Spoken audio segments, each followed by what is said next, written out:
Previous class में अपन discuss कर रहे थे एल्केन के मेथड ऑफ प्रिपरेशन के बारे में ना। तो नया चैप्टर स्टार्ट करा था, that is hydrocarbon.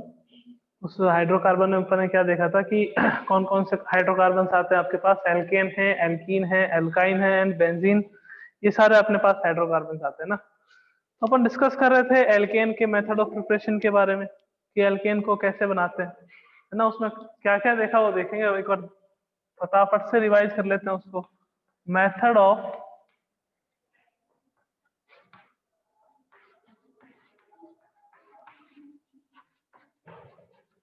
Preparation of alkene, कि एल्केन का फॉर्मेशन कैसे होता है ना। मैंने आपको बताया था कि जितने भी अपने पास एल्केन से हायर फंक्शनल ग्रुप होंगे, लाइक एल्कीन हो गया, एल्काइन हो गया, एल्काइल हैलाइड हो गया, अल्कोहल हो गया, एल्डिहाइड, कीटोन, है ना, या फिर कार्बोक्सिलिक एसिड, सबसे आप क्या कर सकते हो, एल्केन का फॉर्मेशन कर सकते हैं। कैसे कर सकते हैं देखिए कि जैसे सबसे पहले उस दिन अपन ने देखा था कि दैट एल्केन का फॉर्मेशन होता है फ्रॉम एल्कीन और एल्काइन से। सेकेंड अपन ने देखा था फ्रॉम एल्काइल हैलाइड।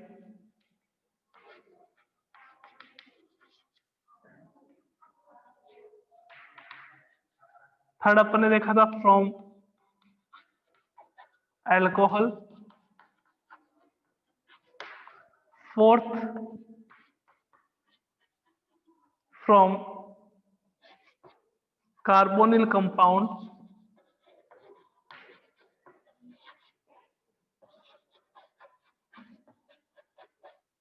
ना नेक्स्ट अपने पास फिफ्थ आएगा फ्रॉम कार्बोक्सिलिक एसिड। उसके बाद नेक्स्ट सिक्स्थ आएगा from Grignard reagent. From Grignard reagent. Sir alkane और एल्केन का फॉर्मेशन एल्कीन और एल्काइन से कैसे करते हैं। एल्कीन और एल्काइन से मैंने आपको बताया था हाइड्रोजिनेशन। कि sir what is hydrogenation. Hydrogenation का मीनिंग होता है एडिशन ऑफ हाइड्रोजन। उसको अपन क्या कहेंगे, हाइड्रोजिनेशन। चाहे आपके पास चाहे आपके पास एल्कीन आ जाए, चाहे आपके पास एल्काइन आ जाए, उसमें अगर अपन हाइड्रोजिनेशन करते हैं in the presence of catalyst, तो किसका फॉर्मेशन होता है, तो हमारे पास एल्केन का फॉर्मेशन होता है। सेकंड के सर एल्काइल हैलाइड से कैसे फॉर्मेशन करते हैं। एल्काइल हैलाइड के कौन कौन से मेथड थे। फर्स्ट अपने पास था बाय रिडक्शन, रिडक्शन कर दो आप, है ना। सेकंड अपने पास कौन सी रिएक्शन थी, Wurtz reaction. Wurtz reaction means कि एल्काइल हैलाइड की रिएक्शन आप Na से करवा दो, मेटल के साथ करवा दो ड्राई ईथर की प्रेजेंस में। जैसे ड्राई ईथर क्यों लेते हैं, ड्राई कंडीशंस क्यों लेते हैं। ड्राई कंडीशंस इसके लिए लेते हैं क्योंकि बिकॉज अगर आप यहाँ पे मॉइस्चराइजेशन प्रेजेंट होगा तो Na जो है वो H2O के साथ रिएक्शन करके सोडियम हाइड्रोक्साइड का फॉर्मेशन कर लेगा। फिर अपने पास एक और रिएक्शन आई थी, दैट कोरे हाउस सिंथेसिस।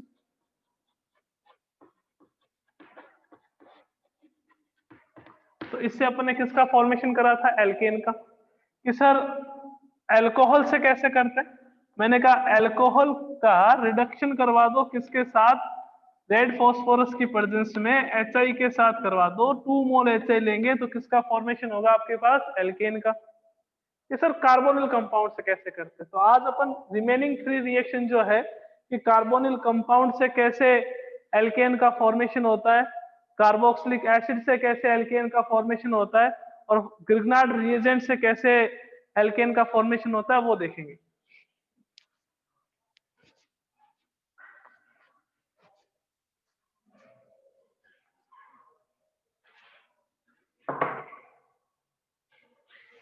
सबसे पहले अपन देखेंगे फ्रॉम, आज की रिएक्शन है फोर्थ कह देते हैं इसको, फ्रॉम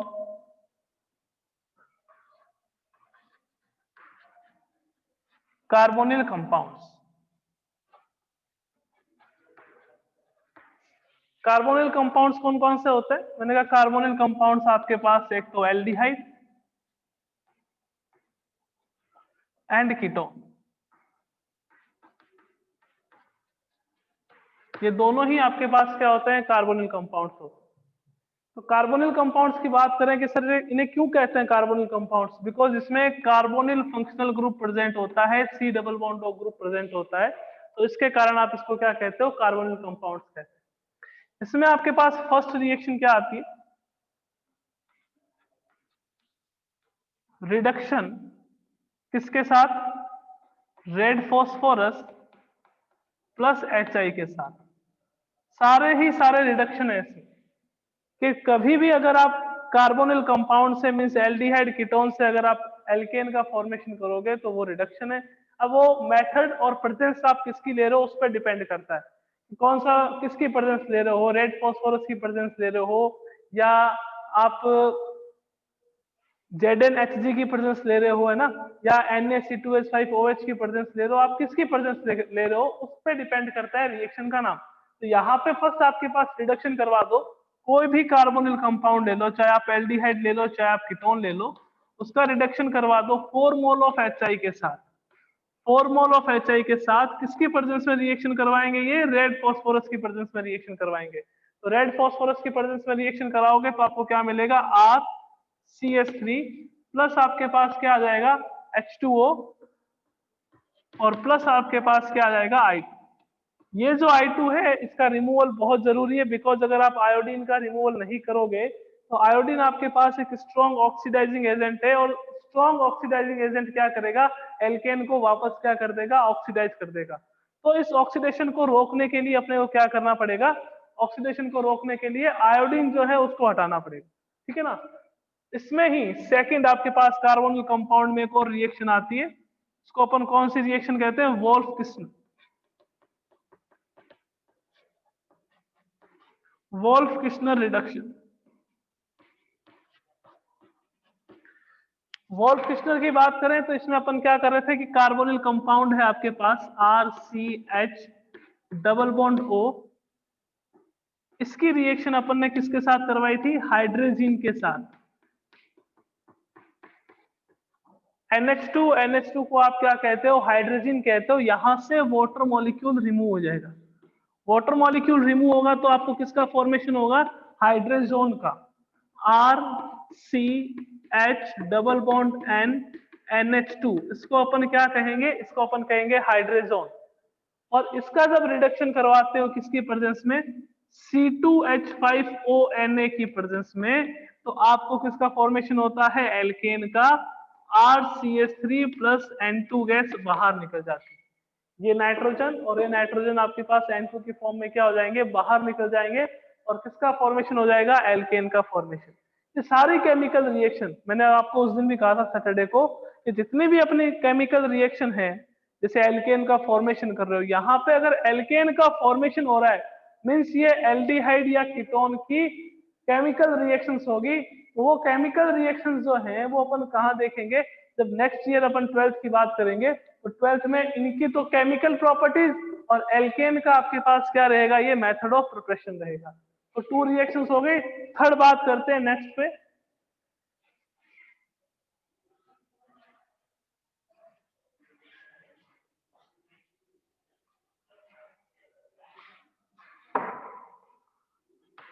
थर्ड रिएक्शन है क्लीमेंसन रिएक्शन या क्लीमेंसन रिडक्शन। यहां पे भी रिडक्शन होता है बट प्रेजेंस आपके पास दूसरी रहती है। कैसे सर, कि जैसे आपके पास आ गया C double bond O R, यहां पे अपन 4 hydrogen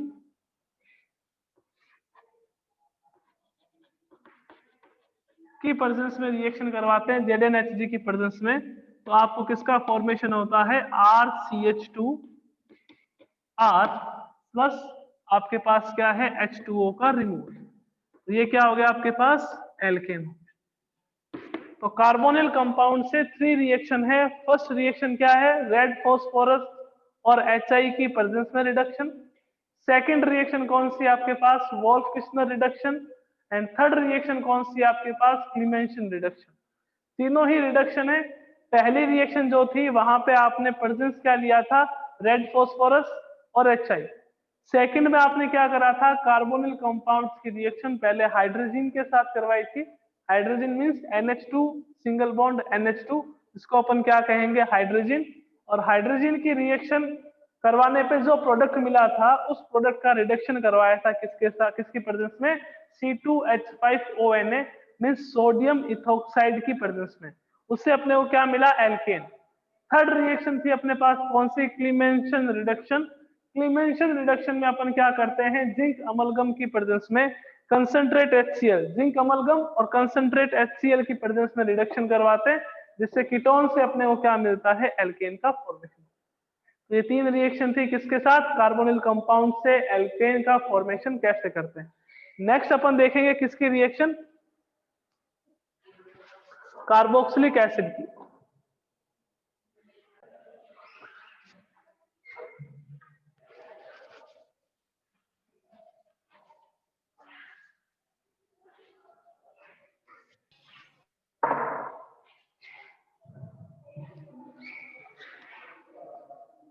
Next reaction from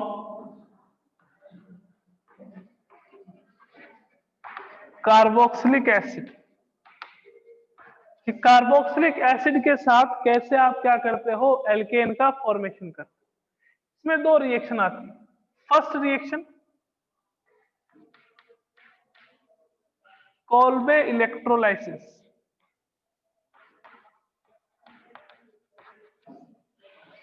Kolbe electrolysis, Kolbe electrolysis में क्या करते हैं, सोडियम एसीटेट, सोडियम एसीटेट के एक्वस सॉल्यूशन का इलेक्ट्रोलाइसिस किया जाता है। कैसे सर, देखिएगा, 2CH3COONa प्लस 2H2O, इससे किसका फॉर्मेशन होगा, एल्केन। प्लस आपके पास क्या आएगा, CO2 प्लस आपके पास क्या आ जाएगा, 2NaOH plus hydrogen gas evolve हो, NaOH प्लस H2 गैस जो है वो इवॉल्व हो। कि सर कैसे कैसे होता है ये सब, कोल्बे इलेक्ट्रोलाइसिस है ना। कोल्बे इलेक्ट्रोलाइसिस में अपन मैकेनिज्म देखते हैं इसकी, कि क्या मैकेनिज्म से रिएक्शन कंप्लीट होती है, कि कैथोड पे क्या होता है, एनोड पे क्या होता है। देखिएगा, आपके पास दो टाइप के यहाँ पे इलेक्ट्रोलाइट्स हैं, एक तो है सोडियम एसीटेट। जैसे ही इलेक्ट्रिसिटी पास आउट करोगे तो 2CH3COO माइनस प्लस क्या मिलेगा आपको, 2Na प्लस का फॉर्मेशन। और सेकंड अपने पास क्या है, सेकंड अपने पास इलेक्ट्रोलाइट है H2O, तो आपको क्या मिलेगा, 2H plus plus OH minus.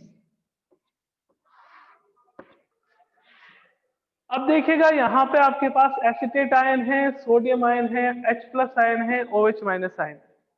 Electrolysis आप कभी भी करते हो तो इलेक्ट्रोड की प्रेजेंस में होती है, मेटल इलेक्ट्रोड के प्रेजेंस में होती है। मेटल इलेक्ट्रोड कितने टाइप के होते हैं, कि sir metal electrode two type के होते हैं। First is anode and second is cathode. कि सर एनोड पे क्या होता है, एनोड पे हमेशा क्या होगा, ऑक्सीडेशन यानी कि रिमूवल ऑफ इलेक्ट्रॉन। कैथोड पे हमेशा क्या होगा, रिडक्शन यानी कि गेन ऑफ इलेक्ट्रॉन। आपके पास दो टाइप के इलेक्ट्रोड, एक आपके पास कौन सा रहता है, एनोड। एनोड पे हमेशा क्या होता है, ऑक्सीडेशन। और दूसरा अपने पास क्या रहता है, कैथोड।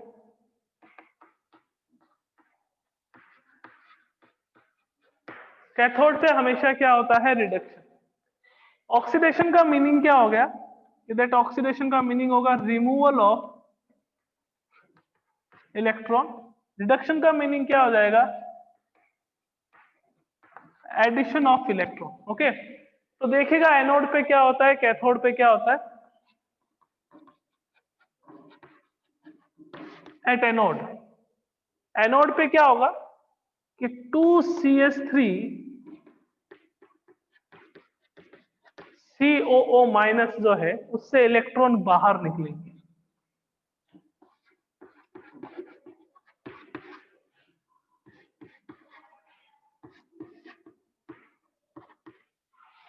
Plus 2 electron. ये ऑक्सीजन के ऊपर क्या है, lone pair of electron, because electron तो रिमूव हो चुके। अब क्या होगा कि ये जो यहाँ पे CH3 और कार्बन जो है उसके बीच में बॉन्ड का फॉर्मेशन, ये इलेक्ट्रॉन बाहर जाएंगे और आपको किसका फॉर्मेशन होगा, आपके पास 2CH3 free radical plus 2 mole of carbon dioxide, 2CH3 free radical और 2 मोल ऑफ कार्बन डाइऑक्साइड का फॉर्मेशन होगा। और जो CH3 फ्री रेडिकल है वो दूसरे CH3 फ्री रेडिकल के साथ रिएक्शन करके या बॉन्ड का फॉर्मेशन करके किसका फॉर्मेशन करेगा, इथेन का फॉर्मेशन करेगा, यानी कि एल्केन का फॉर्मेशन करेगा। रिएक्शन कौन सी थी अपने पास, यहां तक रिवाइज कर देते हैं फटाफट। फ्रॉम कार्बोक्सिलिक एसिड, कि कार्बोक्सिलिक एसिड से कैसे एल्केन का फॉर्मेशन होता है, तो उसमें फर्स्ट रिएक्शन आती है कोल्बे इलेक्ट्रोलाइसिस, जिसमें किसी भी कार्बोक्सिलिक एसिड के सॉल्ट के, यानी कि आप सोडियम एसीटेट भी ले सकते हो, पोटेशियम एसीटेट भी ले सकते हो, इसके एक्वस सॉल्यूशन का जब आप इलेक्ट्रोलाइसिस करवाते हो तो इलेक्ट्रोलाइसिस करवाने पे आपको एल्केन मिलता है, कार्बन डाइऑक्साइड गैस जो है वो इवॉल्व होती है, सोडियम हाइड्रोक्साइड मिलता है और हाइड्रोजन गैस भी आपके पास क्या होती है, इवॉल्व होती है। ये सोडियम एसीटेट था, अपने इलेक्ट्रोलाइट आपको पता है क्या होते हैं, जो अपने आयंस में डिसोसिएट होंगे। तो सोडियम एसीटेट था, ये दो आयंस में डिसोसिएट होगा, first is acetate and second is sodium ion. और H2O है वो भी आपके पास 2 आयंस में डिसोसिएट होगा, H प्लस और OH minus, OH minus ion.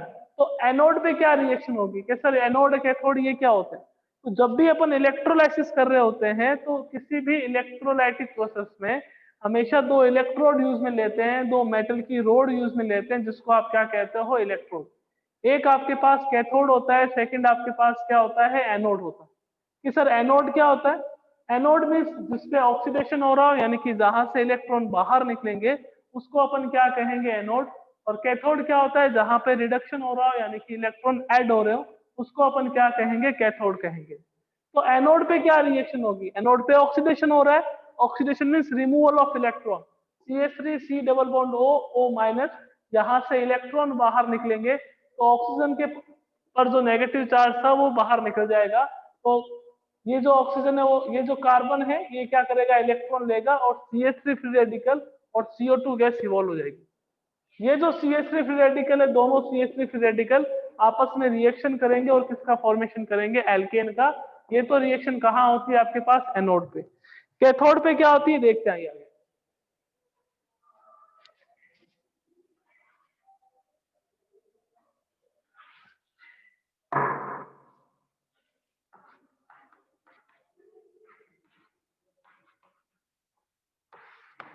At cathode, cathode पे क्या होगा कि जो आपके पास यहाँ H प्लस आयन है वो इलेक्ट्रॉन एक्सेप्ट करेगा और इलेक्ट्रॉन एक्सेप्ट करके किसका फॉर्मेशन करेगा, H2 gas, 2H plus plus 2 electron, इससे अपने को क्या मिलेगी, H2 गैस मिलेगी जो इवोल्व। अब बात करें सॉल्यूशन में क्या क्या रहेगा, सॉल्यूशन में आपके पास एक तो Na प्लस रह गया और एक आपके पास OH माइनस रह गया। तो ये जो Na प्लस है ये OH माइनस के साथ रिएक्शन करेंगे और रिएक्शन करके किसका फॉर्मेशन करेंगे, 2NaOH का फॉर्मेशन। तो जब भी आप इलेक्ट्रोलाइसिस करते हो किसका, सोडियम स्टीरिएट का, तो सोडियम स्टीरिएट क्या, सोडियम एसीटेट का इलेक्ट्रोलाइसिस करते हो उसके एक्वस सॉल्यूशन का, तो आपको एक प्रोडक्ट एल्केन मिलता है, एक कार्बन डाइऑक्साइड मिलता है, एक सोडियम हाइड्रोक्साइड मिलता है, एक हाइड्रोजन गैस मिलती है। आपको कह दे कि तो एनोड पे क्या प्रोडक्ट मिलेगा, तो ये आपके पास एनोड की रिएक्शन हो गई और ये आपके पास कहाँ की रिएक्शन हो गई, कैथोड की रिएक्शन हो गई। ओके,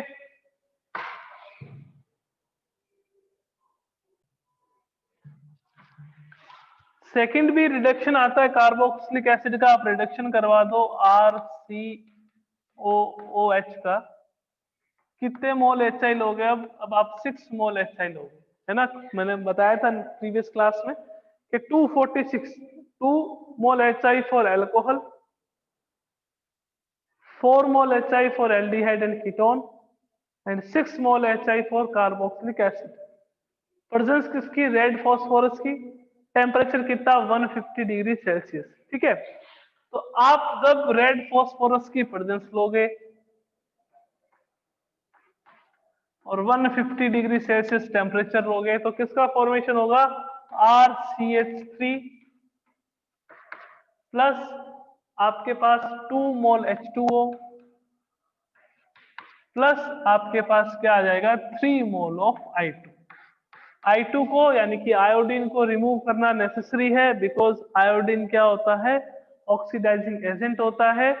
ये क्या करेगा, एल्केन को नहीं तो वापस ऑक्सीडाइज कर देगा। तो अगर आपको मोर अमाउंट में एल्केन की रिक्वायरमेंट है तो आपको आयोडीन यहाँ से क्या करना है, रिमूव करना पड़ेगा। थर्ड रिएक्शन आती है अपने पास कार्बोक्सिलिक एसिड की, D carboxylation.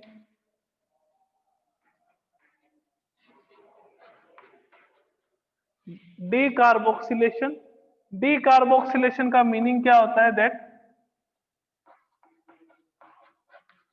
Removal of carbon dioxide, carbon dioxide gas का रिमूवल, उसको अपन क्या कहते हैं, डीकार्बोक्सिलेशन कहते हैं।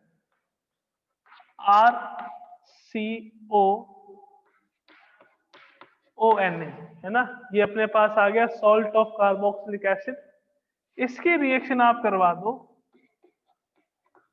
NaOH CaO की प्रेजेंस में।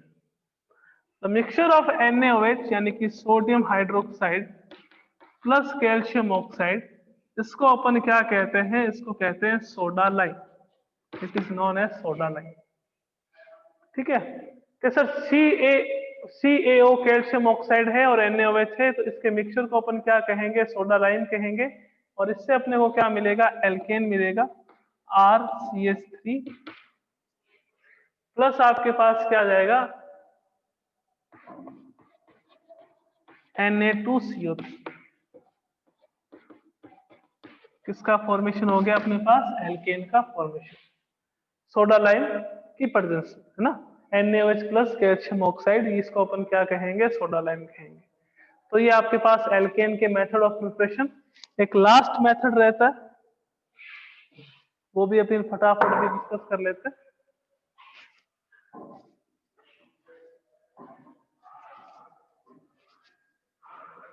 लास्ट मेथड है अपने पास फ्रॉम ग्रिग्नार्ड रिएजेंट।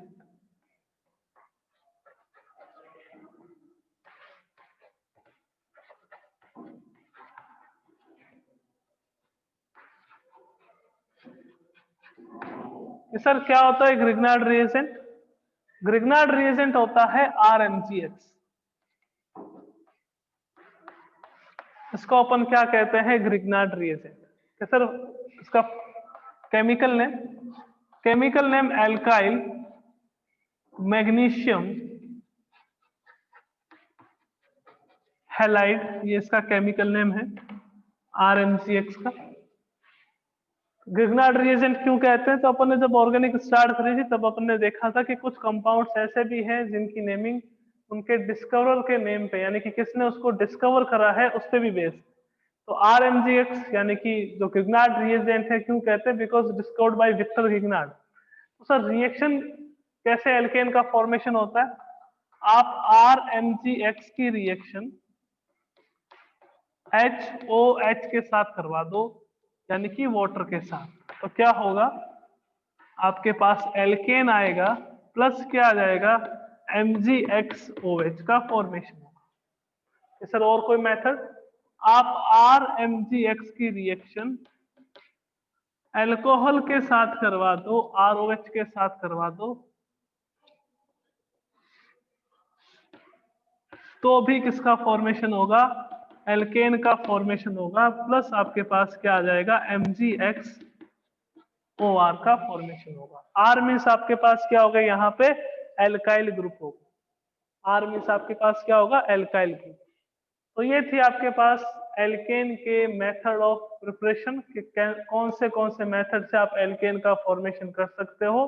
तो पहला था अपने पास एल्कीन और एल्काइन, सेकंड था अपने पास एल्काइल हैलाइड, थर्ड था एल्कोहल, फोर्थ कार्बोक्सिलिक एसिड से, फिर फोर्थ अपने पास कार्बोक्सिलिक एसिड से, और फिफ्थ अपने पास किससे आ गया, ग्रिग्नार्ड रिएजेंट से। तो उनमें कुछ में सब में रिएक्शन थी कि जैसे एल्काइल हैलाइड में आपके पास 3 टाइप ऑफ रिएक्शन आ जाती है, कार्बोनिल कंपाउंड में आपके पास 3 टाइप की रिएक्शन आ जाती है, एसिड में भी आपके पास कितने टाइप की रिएक्शन आ जाती है, 3 टाइप की, और लास्ट रिएक्शन अपने पास कौन सी थी, ग्रिग्नार्ड रिएजेंट, है ना।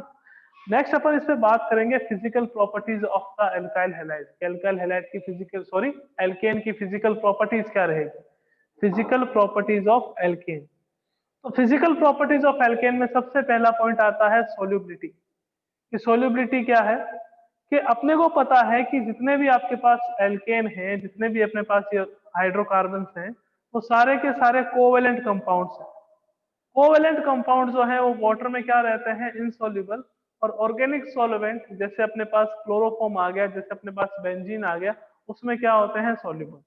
तो वाटर के रेस्पेक्ट में बात करें तो alkanes are insoluble in water but soluble in like covalent यानी कि ऑर्गेनिक सॉल्वेंट लाइक, या नॉन पोलर सॉल्वेंट लाइक अपने पास कौन कौन से आ जाते हैं, कि जैसे अपने पास क्लोरोफॉर्म आ गया, जैसे अपने पास टोलुइन आ गया, जैसे अपने पास बेंजीन आ गया, इनमें क्या रहते हैं, ये सॉल्युबल रहते हैं। सेकंड बात करते हैं इनकी बॉइलिंग पॉइंट। तो बॉइलिंग पॉइंट जो है इनका, जैसे जैसे मॉलिक्यूलर वेट इंक्रीज होता है, इनका बॉइलिंग पॉइंट भी क्या हो जाता है, इंक्रीज हो जाता है। जैसे जैसे इनका मॉलिक्यूलर वेट इंक्रीज होता है, कि लाइक कि सर अगर अपने पास CH3 CH2 CH2 CH3, ये कितने कार्बन है आपके पास, 4, CH3 CH2 CH2 CH2 CH3 कितने कार्बन है आपके पास, 5। तो ब्यूटेन और पेंटेन की बात करें तो पेंटेन का आपके पास मॉलिक्यूलर वेट ज्यादा होता है, तो उसका बॉइलिंग पॉइंट भी क्या होगा, ज्यादा। कि सर इससे क्या फर्क पड़ता है, मॉलिक्यूलर वेट अगर ज्यादा होता है तो क्या होता है, वॉन्डरवॉल फोर्स ऑफ अट्रैक्शन, यानी कि इनके बीच में जो अट्रैक्शन फोर्स है वो ज्यादा हो जाता है, यानी कि स्ट्रॉन्ग हो जाता है। स्ट्रॉन्ग हो जाएगा तो इनका बॉइलिंग पॉइंट भी क्या होगा आपके पास, इंक्रीज होगा। ठीक है, नेक्स्ट इंपॉर्टेंट पॉइंट है कि जो बॉइलिंग पॉइंट है वो इनवर्सली प्रोपोर्शन होता है किसके, ब्रांचिंग के। कि मैं अगर बात करूं ब्यूटेन की, CH3 CH2 CH2 CH3, और बात करूं आइसोब्यूटेन की, CH3 CH CH3 CH3, कहते इनमें से बॉइलिंग पॉइंट ज्यादा किसका होगा, तो वो किसका होगा, ब्यूटेन का। बिकॉज वहां पे क्या हो रही है, आपके पास ब्रांचिंग हो रही है, और ब्रांचिंग कभी भी हो तो उसका बॉइलिंग पॉइंट क्या हो जाता है, डिक्रीज होता है। कि सर ऐसा क्यों, बिकॉज अगर आपके पास ब्रांचिंग होगी तो मॉलिक्यूल की जो स्ट्रक्चर है वो स्फेरिकल हो जाती है, और स्फेरिकल स्ट्रक्चर अगर हो जाएगी तो उसका जो सरफेस एरिया है वो क्या होता है, डिक्रीज। तो अगर सरफेस एरिया डिक्रीज होगा तो उसका बॉइलिंग पॉइंट भी क्या हो जाएगा, डिक्रीज। तो अगर मॉलिक्यूलर वेट इंक्रीज हो रहा हो तो बॉइलिंग पॉइंट इंक्रीज होगा, अगर ब्रांचिंग इंक्रीज हो रही हो तो मॉलिक्यूलर, सॉरी, ब्रांचिंग अगर आपके पास इंक्रीज हो रही हो, जिसमें ज्यादा ब्रांचेस आ रही हैं, तो उसका जो बॉइलिंग पॉइंट है वो आपके पास हमेशा क्या होगा, डिक्रीज होगा। बॉइलिंग पॉइंट डिक्रीज होगा, इसका रीजन क्या है, कि जितनी भी ब्रांच स्ट्रक्चर है वो क्या करती है, कि स्फेरिकल स्ट्रक्चर का फॉर्मेशन करती है, और उसका सरफेस एरिया जो है वो डिक्रीज हो जाता है, और सरफेस एरिया अगर डिक्रीज होगा तो बॉइलिंग पॉइंट भी क्या होगा, डिक्रीज होगा। ओके, तो कल की क्लास में अपन बात करेंगे आगे केमिकल प्रॉपर्टीज या chemical reaction of the alkene. ठीक है, तो मिलते हैं कल, थैंक यू।